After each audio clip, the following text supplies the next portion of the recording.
Rotator cuff tier एक बार हो जाता है तो हाथ उठना थोड़ा डिफ़िकल्ट हो जाता है, क्योंकि वही है जो हमारे हाथ को उठाता है। पर अगर हम सर्जरी नहीं करें तो क्या हो सकता है, तो ये कुछ मैं आपको एक्सरे ग्रेड दिखा रहा हूँ कि किस तरह से प्रोग्रेस करता है। सो ये टीयर हुआ होगा पेशेंट के।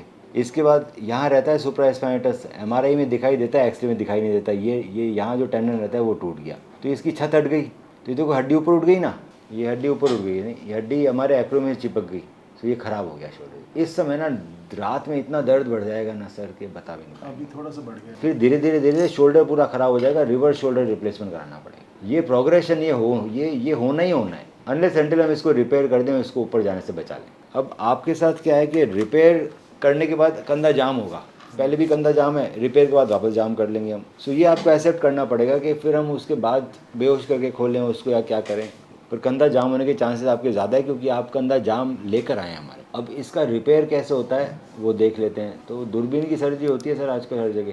रोटेटर कफ रिपेयर कई तरह के होते हैं, सिंगल रो, डबल रो। तो बेसिकली ये फ़र्क दिख रहा है हमें सिंगल रो और डबल रो के अंदर। ये सिंगल रो और डबल रो में फ़र्क है, दिस और दिस। इसका मतलब ये है कि ये कफ आपको आते हुए दिख रहा है, ये आपका टूट के यहाँ पड़ा है। तो सिंगल रो में तो क्या करते हैं, हमने एंकर डाला, एंकर से जो टाँके धागे निकल रहे हैं उससे हमने टाँके लगा दिए, तो इसके अंदर है ना टेंडन टू बोन कॉन्टैक्ट कम है। डबल रो रिपेयर में क्या किया, मैंने एंकर डाला, एंकर में जो धागे निकल रहे हैं उनको मैंने दूसरे एंकर के थ्रू अंदर डाल दिया। तो इसमें बोन टू टेंडन कॉन्टैक्ट बढ़ा है, चिपका ज़्यादा बड़ा है।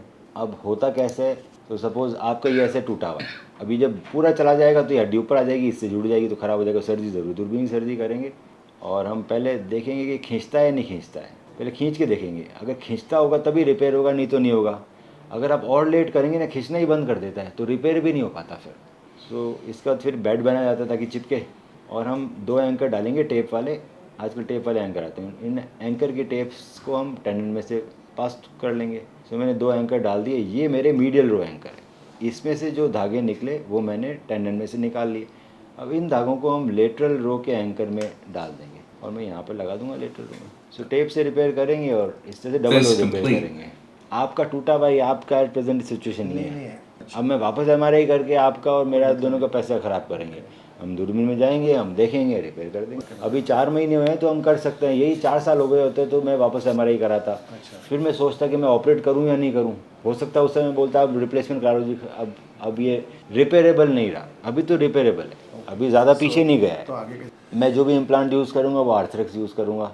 सर्जरी के बाद सर 1.5 महीना हम आपका हाथ ऐसे ही रखेंगे, तो आपका हाथ थोड़ा जाम होने के चांसेस है। फिर उसके बाद हम धीरे धीरे एक्सरसाइज सिखाएंगे आपको, हर 15 दिन में या 1 महीने में यहाँ आ जाना, बाकी हम ऑनलाइन सिखाते रहेंगे।